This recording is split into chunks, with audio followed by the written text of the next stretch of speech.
The Dialogue with Clement Manyathela. It's not just another roundtable discussion. Let's walk the talk on 702. So, on our Thursday Dialogue this morning, we are discussing how to make learner transport safer. Or are we going to be stuck in the cycle of reaction? Right? When 14 kids die and then we go, oh my God, this is crazy. We need something to be done. And then we go back to normal and we don't think about the importance of regulation anymore.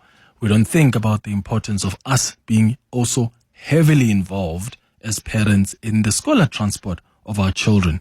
So we've got the Department of Transport joining us. We've got the Gauteng Education Transport Services and the National School of Governing Bodies that are going to join this conversation. I'd like you to also join in. What reforms do you think are necessary? What can government do? What can these scholar transport organizations do? What can the schools and even you as parents do? I mean, have you seen the levels of non-compliance from the operators? There were reports yesterday that the pre-test inspections have revealed that 94% of vehicles failed the test. There was a scholar transport blitz as well, an operation last week that was conducted by government officials, and that led to about 60 vehicles being impounded.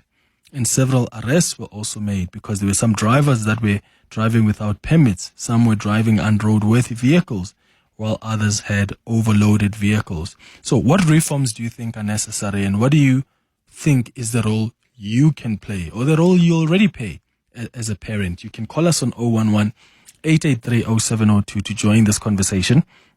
The WhatsApp line is 072-702-1702. Bilani Ramarutsi is the Secretary of Gauteng Education Transport Services joining us in studio. Bilani, thank you so much for making time. Good morning.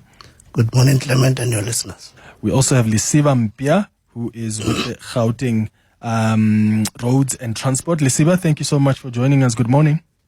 Thank you very much, Clement. Good morning to you and good morning to the listeners. Okay, I hope that we won't be interrupted with that sound in the background, Lesiba. If you are able to move to a much more quieter spot, I would really appreciate that. Matakanye is the Secretary General of the National School of Governing Bodies. Matakanye, thank you so much for also joining us. Hi. Thank you very much, Clement. Thank you for... And your listeners. Okay, cool. Now, let me start with you, Pilani. I was shocked to see the 94% of learner transport vehicles failing this roadworthiness test. Why are learner transport vehicles failing to comply? What is the issue? Thank you very much, Clement. The statistics that were given yesterday by the Department of Roads and Transport, specifically the interview by Mr. Lesiba, it was related to the subsidized buses, which are contracted by the Department of Education.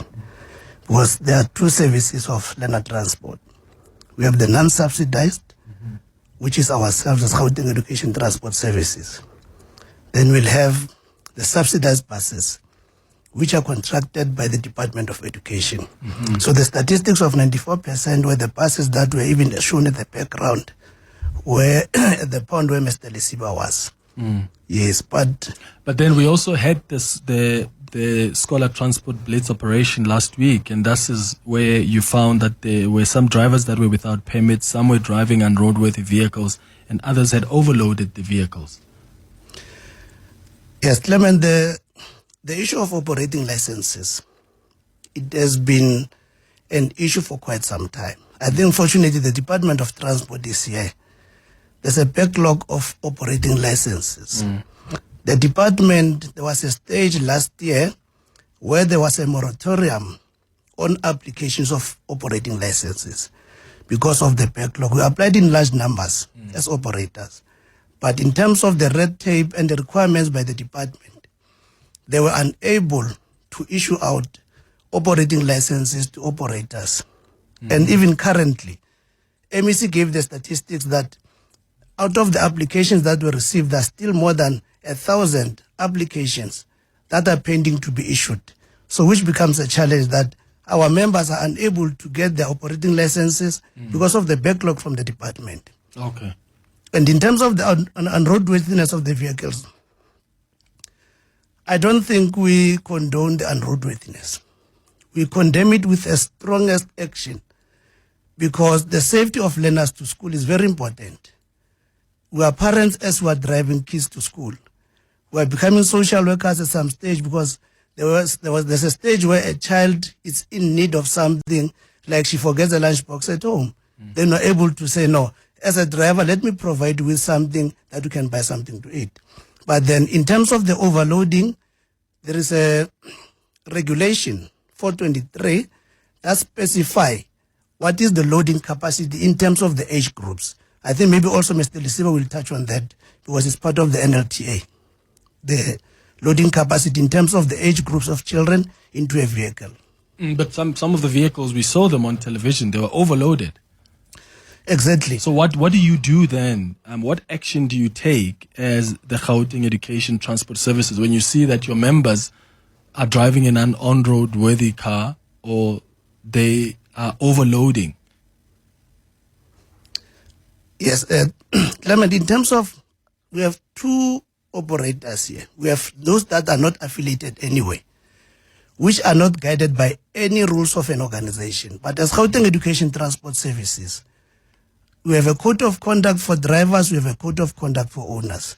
And part of the safety regulations that we are putting is we are complying to the regulation that is speaking on loading capacity. Those who have found, fortunately, we have found out that those are not the members who belong to Gauteng Education Transport Services. None of your members have ever overloaded their vehicles or drive unroadworthy cars?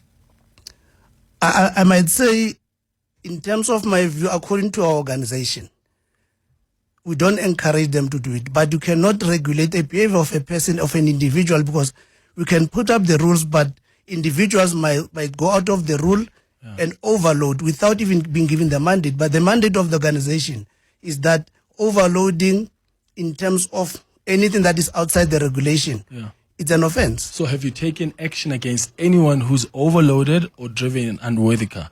Yes, in terms of our members, we do. And there are disciplinary processes that we institute in terms of different associations. Remember, I'm at the provincial level, and we have 5 regions in Gauteng. And in terms of each region, we have a number of associations affiliated to the region. So as we speak now, there are some members of your organization that you have taken action against because you found they've overloaded or they're driving unroadworthy vehicles? Yes, there is. Okay. And they're not even getting the stickers of accreditation because we give accreditation stickers to all complying members. Got it. Lesiba, let me bring you in here as a representative of the Roads and Transport Department. Pilani speaks about the backlog of operating licenses and the red tape. I mean, you can't argue that. That is a reality that we have seen throughout the different spheres of government. Why have you made it so difficult for these taxi associations to get their operating licenses? Thank you for the opportunity, Clement. Let me once again greet the listeners. Look, maybe an opportunity to distinguish facts from fiction. First and foremost, there is no actual backlog in terms of scholar transport. We have a population of about 11,700 of scholar transport vehicles in the province. In as far as the process that would have done of GPDAS, which is literally digitizing, getting our information to be credible, our data to be credible with the industry, we have a population of about 11,500. The applications in the system is 1,576, which simply tells you that there's a huge chasm of the operators not coming forth and applying at the relevant authority. The misconception is that operators have been applying, but they've been taking their applications to associations. We've made the call to say you don't have to do that. As a matter of fact, we don't stop people from associating for belonging. However, there's only a single authority, which is the Department of Roads and Transport in Gauteng, that adjudicates, approves, and eventually issues operating licenses.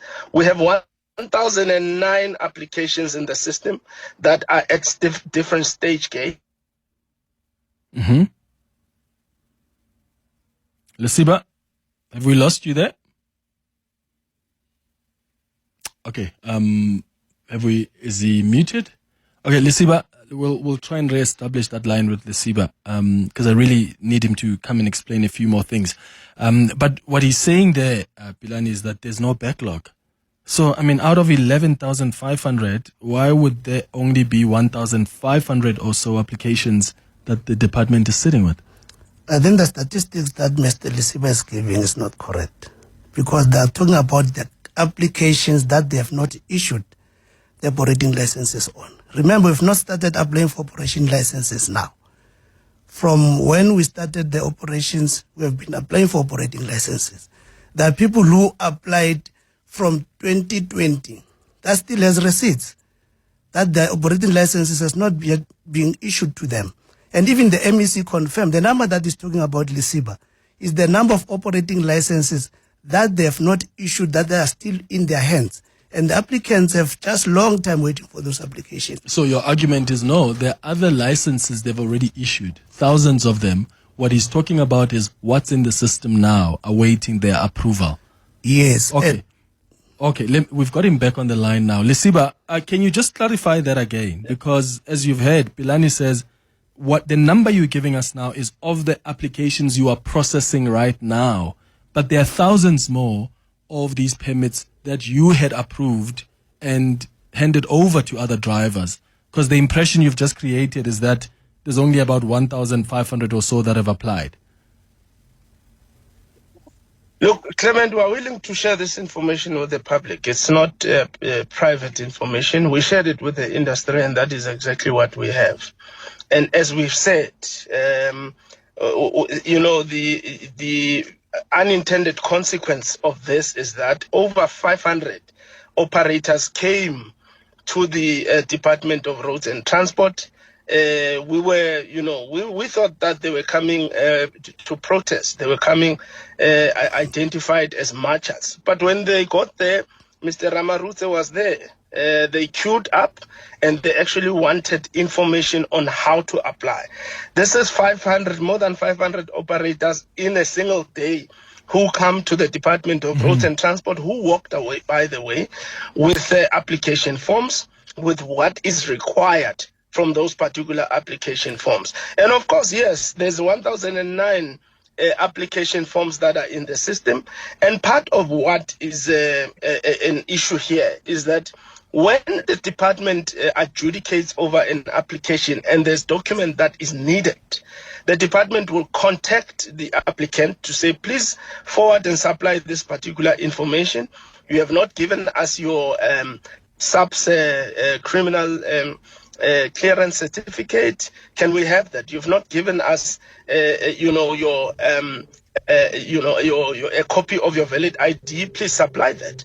And that is part of what would delay an application over and above statutory processes that happen throughout the adjudication process. How many permits have you issued as the department? To this date, in terms of scholar transport, we have issued 560. 560? Since 516, yes. Over what period? No, over the period dating back from January 2025, we have issued 516. But I'm talking about to this date, even beyond that is what we have in the system. Yes, but I'm talking about before you issued these ones. I mean, the scholar transport didn't start operating last year, did it? Absolutely. So but you see, the issue is that the scholar transport would operate also as chartered operators. We can give that information because what we have as applicants under scholar transport, we have 1576. But in terms of them alternating between scholar transport and chartered services, that information can be made available. I don't have it currently at my disposal, but I'm giving you the facts in terms of scholar transport operators applying as scholar transport. Okay, I'm going to bring in Matakanye in a moment, but quickly, can you explain to the listeners what is the process of trying to approve their application? So before you issue out a permit, what exactly do you expect them to submit? Do they have to come to your offices? What are the papers that they need to submit? How long does it take? The process is supposed to take nothing more than 90 days, Clement. But as I 90 said, days? there are yes, there's the legislated time frame should be nothing more than 90 days. I'm saying it should be nothing more than 90 days.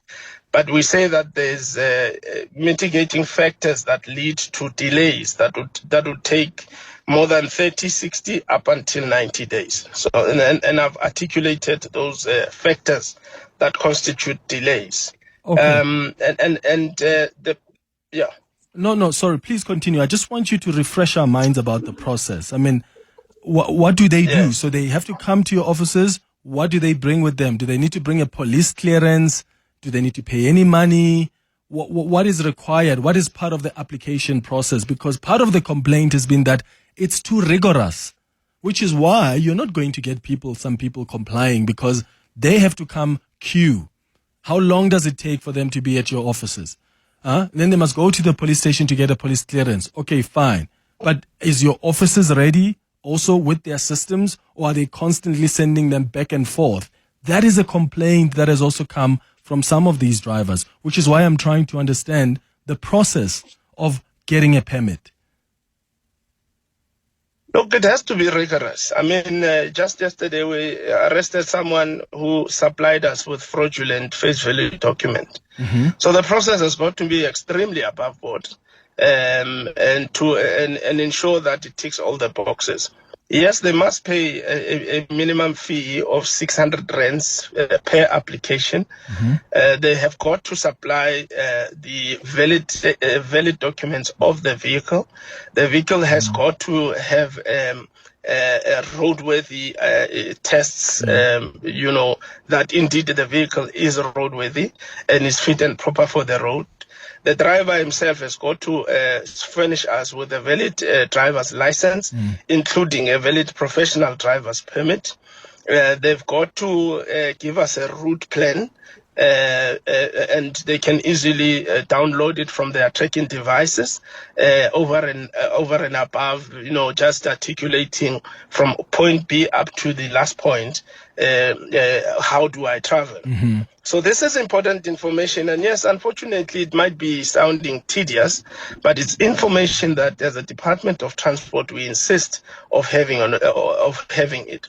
Part of what has not been coming forth is liability indemnity insurance coming from the operators of scholar transport operators, and that has not been coming forth. So that is part of the information that we have got to have, because in case of an incident, there has got to be insured passengers in that vehicle. No, true. And of course, the system has to be rigorous because these people are transporting kids, but you don't want to make it too laborious to a point where there's just unnecessary red tape that makes it difficult for people to actually, that it just doesn't incentivize them to come and comply, because that is the thing. When you make the system too laborious, people just don't think they're going to waste their time to come and comply. Matakanye, let me bring you in here. What role do you think you can play as, school governing bodies? I mean, there are often informal arrangements between parents and operators.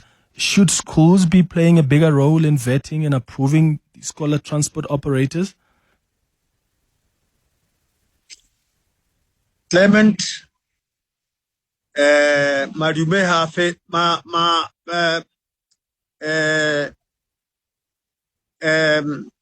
matsidiso hafele. We continue to say Homotsehang South Africans, because these children are ours. And I'm disturbed, Clement, that adults here in your platform are debating the issues where else our children are dying in the street. And I don't know how really do they feel, because I hear parents hear from association, I hear a parent from road and transport arguing that you do not do this, you do that, you're supposed to be doing this. And whilst they are doing this, our children are continuously dying in the street of South Africa. Yeah, okay, so hold on, Now it is Matakanye. disturbing me a lot. I don't think they're arguing. We're having a conversation here about what is a crisis in this country. How do you get to solutions? You get to solutions by having conversations. And this is part of having, this is part of getting to a solution, which is why I'm asking you, as the school governing bodies, what you think the solution is. Could you be playing a bigger role? The school governing bodies are the representative of the parents, the communities. And we made a call through the school governing bodies that all parents whose children are transported by taxis or buses, they must refuse to allow their children to get into an overcrowded a bus or a taxi.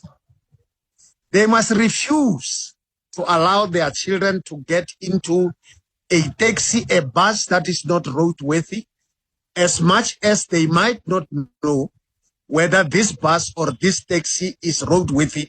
And hence, that's where the school governing body comes in.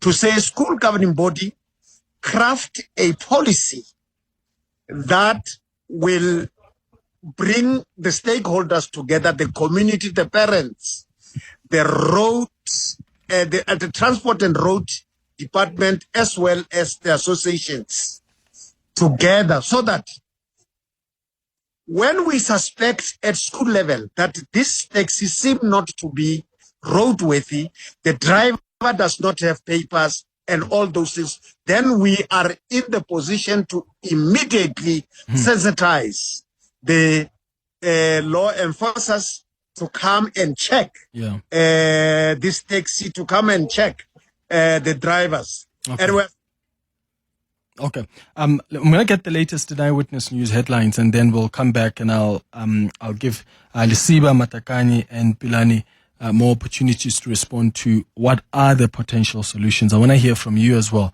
You can send us a WhatsApp or give us a call. The Dialogue with Clement Manyathela. It's not just another roundtable discussion. Let's walk the talk on 702. It's 22 minutes before 12 o'clock on our Thursday Dialogue this morning. We're talking about Lena transport. How do we make it more safer? Or are we going to be stuck in this cycle of reaction where stuff happens and there's tragic accidents and we are all outraged, and the Department of Transport will implement these, scholar transport compliance blades. But then what happens when the momentum shifts and the media attention goes away? Can we sustain these random inspections? I've got some calls coming through and WhatsApps. I'll get to them in a moment. I just want to give Pilani an opportunity to respond to what Lesiba was saying earlier on. Pilani, go ahead. Yes, thank you, Clement. I think Lesiba is also contradicting what the MEC is saying. In terms of the permit application, operating license applications, the department requires us as operators to apply before we operate. But now the contradiction comes where they say you must specify a route that you are working in. You must also get a letter from the school that you are operating from. That's contradiction, because they say you can't operate before you get the permit. So they're encouraging us. Actually, they don't even have a sense of self-contradiction, because you cannot tell us to apply and work after. But in the interim, part of the legislation or requirements is for you to get a learner list. Where do you get those learners from? Because you have not started operating. So we don't understand. I think they must clarify. Is that a document you must present when you apply for a permit? Yes. To, this is where I'm getting the learners from. They say you must give a learner list and a contract with the parents. That's what the department say, and the MEC have said that before you start operating, you must have a contract with the school and a contract with the parents. Which parents are those? Because we have not started operating. So that contradiction, I think it must be clarified. And on the issue of the parents, I think that the Matakanye must play a better role in terms of parent involvement in the scholar transport. Most of the parents, they don't even know the transport of their kids. That is an instance where you find missing children because the parent will just send out the child, even not watching or looking at the transport that is picking up the child. So there's more negligence from the side of the parents in terms of their children's safety. So we're urging the parents also as Gauteng Education Transport Services, because our members, we are encouraging them to sign the contract with the parents. And for a parent to be able to, for us to be able to admit a child in our transport, a parent must sit down with the owner and draft the contract so that there are areas of engagement that they are doing. But as parents, most of the parents are not doing that. And we're encouraging also school governing bodies to make sure that we are discussing children's safety. The parking bays at the schools, they must dedicate a specific loading bay for the transport of scholar transport. Because when we pick up children from the street, it becomes difficult for us to identify them, and it is at the risk of them crossing the street, going on the other side to go into their transport. So for them to board the transport, let the SGB create a space within the school premises or within the school grounds for us to be able to load the children within the precinct of the school, not outside the school premises. I think that's the role that the SGBs can also assist us in playing on the safety of the children. All right, Lesiba, I'll come to you in a moment. Let's take some calls. Adrian, you are in Benoni. Good morning. Good morning, Clement. Sure. Go ahead. Thank you for the show. I just wanted to highlight a few things. We must take into consideration that this whole system is broken. It's not, there's so many role players here. We can talk about permits and whatever, but in terms of policing that permits, who's responsible for that? That's the police. But as you know, with the commissions, the crime intelligence head came out the other day and said 90% of the police in Gauteng are corrupt. So how are we expecting them to police people who got the permits but not adhering to the permits? Those are the things. And meanwhile, these kids are just dying. A couple months back, 6 to 8 months back, 2 kids passed away here on the N12 highway using one of these illegal transports. They were sitting in the back of these benches with the makeshift bench. The car hit them from the back and they died. We did the same thing we're doing now. We're making noise, we're talking, we're saying a lot of things. The department came out and said a lot of things. But what happened? Nothing. Yeah. Now we fast forward a few months later and 14 kids or 13 kids have passed away again. Yeah. We're talking a whole lot of things and nothing will happen. Quiet until there's a next tragic accident. You're right, Adrian. And in fact, let me get Lesiba to respond to that. Lesiba, because, as the transport department, you've been conducting these inspections in the last week and the results have just been shocking to us. These inspections are, of course, one way to improve scholar transport safety and enforce compliance. But what happens when the momentum shifts? What happens when there's no longer media attention? Because often we see a gradual return to business as usual. So what needs to change structurally to break this cycle once and for all? Look, Clement, I think we must just appreciate the role of the media all across. That when the media is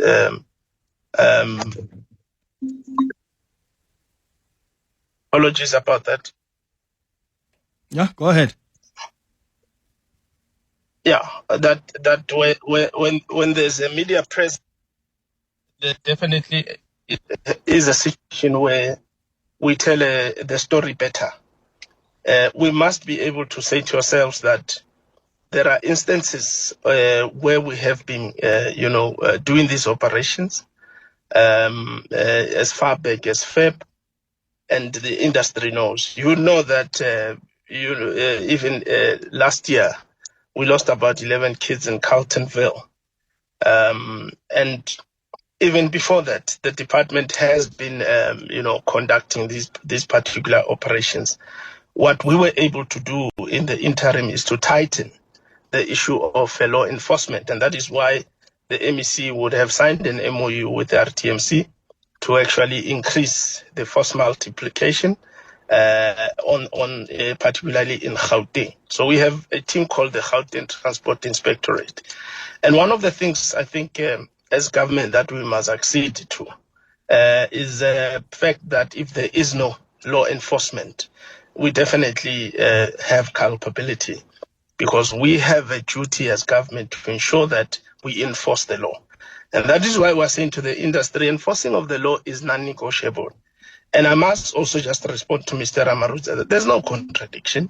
I might have left out those specific issues that the MEC has been calling for, but it is already in the current legislation that they must submit also a contract between themselves and the parent. What we are calling for is further support from the SGPs and the schools, that the schools must be able to give the operators a letter of endorsement. What we want from the operator with the vehicle every time it is on the road is a list of the learners as well as contact details of the parents. Clement, let me just say this. It is not the department, it's the National Land Transport Act. It is the law that says that before you are able to purchase that vehicle, you must be able to make application. Before you drive and you are licensed to drive, you must have an application of a learner's license and ultimately pass an application as a driver. I'm just making that as a, paraphrasing that as an example. So it is what the law requires. It's not a department. The department is merely just enforcing the law. And to be clear, of course, Lesiba, I mean, laws, there's a reason why laws get to be amended, right? Because sometimes there's a realization that they're simply not working. So laws are not a be-all and all. I'm putting that point because I'm failing to understand how you expect the drivers to have a learner list before they even operate. They must have contracts with the parents before they even start driving, before they even buy the vehicle. How? That doesn't make sense. There is a distinction between what has existed and tightening the regulations, tightening how. I mean, we're here discussing what can be done to actually make the situation safer. And this is a conversation we're having with these caller transport operators who are already in existence, by the way, to say that, do you have a list of the learners in your car? And that's exactly what we require. The list of learners when they're operating, we're talking about when they're applying for a permit, right? Where do they get the list when they haven't already started operating? Because they must get the permit first before they operate. Where do they get a contract with a parent when they have not started operating because they're still applying for a permit? Look, Clement, we're having a conversation with people who are already operating. I mean, Mr. Ramarutsi should be honest. We are not having a conversation with people who are not yet operating. But your regulations are about people. Your regulations are about people who want a permit which must be gotten before they operate. No. Yes, absolutely. So how could you expect them to have things? That is not the end all. That is not the end all and be all, Clement. We are saying as part of what must build up to their application are those prerequisites. But if they can be, because we are going to end up saying, it's fine, don't bring in your subs criminal certification or your, that is what we are going to do. No, nobody says that. We are going to meet. That nobody says that. Of course, it's important that they bring that. But you can't have laws that do not make sense, because I can tell you, you're going to sit with the same problem in 10 years' time. It happens all over. That's why even the president has realized that we've got a red tape in our government. That is not helping us in terms of doing business. It doesn't help with bringing in people who want to work together with government. You've got red tape, some of which doesn't make sense. It doesn't really make sense. You're expecting people to comply with the law, but you're making it difficult. Now I must go get parents I don't even know to sign a contract with me just so that I can get a permit. That's what you're going to have. You're going to have parents who go and have fictitious contracts with parents because they just want to get a permit. They're going to go get lists of learners that don't even exist just so that they can actually get the permit. So it doesn't help to have laws that simply do not make sense. It's 10 minutes before 12 o'clock. We'll come back with more of your calls and WhatsApps. The Dialogue with Clement Manyathela. It's not just another roundtable discussion. Let's walk the talk on 702. 8 minutes before 12. Easy, Kennedy, Thabo, I see you. I'll come to you in a moment. Matakanye, let me just get your thoughts on the support SGBs need from government. Do you think, what kind of support do you think you need as SGBs from government to prevent these unsafe transport before lives are more and more lives are lost? Thank you once more, Clement. The support that we need from the government and from all people involved in transporting our children is that whatever they do, they must consider safety. So government must ensure that they provide the transport that is roadworthy. The government must ensure that all these cars that are carrying our children are roadworthy and their drivers have got proper papers and they also have permit to carry children and ensure that our children are not cramped. Thabo, you calling us from False Loras. Good morning. Good morning, Clement. Sure, go ahead. Actually, listening to the guys, and it really frustrates me because, first of all, the MEC, he denies that there's a backlog in terms of his operating license. And for me, specifically, I applied for my license, I think it was 2003, November. I only received it. So it took what? It took 2 years for you to get your license? To get my scholar patrol license, yes. Therefore, when I went to the offices, they used to tell me that there's a backlog, come back after 3 months, there's a backlog. I kept on just going there until I received my operating license. But the other problem is, maybe on this whole topic, we really need a serious dialogue because there's a lot of stakeholders involved. Because you've got parents, you've got the government body, you've got the schools. Because in the schools where I deliver the kids, you find that there's nobody who receives this kid. Therefore, nobody sees exactly what is happening, whether I've got an overload, whether my car is roadworthy. Nobody, you understand, that nobody is monitoring this. Yeah, or you could have an overload and no one is even seeing that. Yeah, Thabo, I hear you. Thank you for your call in False Loras. Easy, you're in Midrand. Hi. Hi, Clement. How are you? Sure, go ahead, brother. Good. Good. Just a quick one. Look, Clement, in as much as I appreciate that government could have done better, the authorities could have done better, the SGB and the taxi owners, but there's a different perspective that I want to introduce here. You see, and I'm saying this as a parent, I feel that at one point as parents we are failing our kids. As parents, we're failing to take accountability. Who's giving business to these scrap metals masquerading as taxis? Isn't it us as parents? Surely as parents, other things are so obvious to us, they are so obvious to a naked eye. You could see that this car is forever loaded. You don't need a traffic officer to point out that this particular vehicle is overloaded. You need a law enforcement agency or a traffic officer to tell that this is a scrap metal which belongs to the scrap yard. Yeah. Easy in Midrand. Thank you so much. I'm completely out of time, but thank you to my guests. I think these conversations are important and we must continuously have them. Lesiba Mpya, Matakanye Matakanye and Pilani Ramarutsi. Thank you so much for making time for us.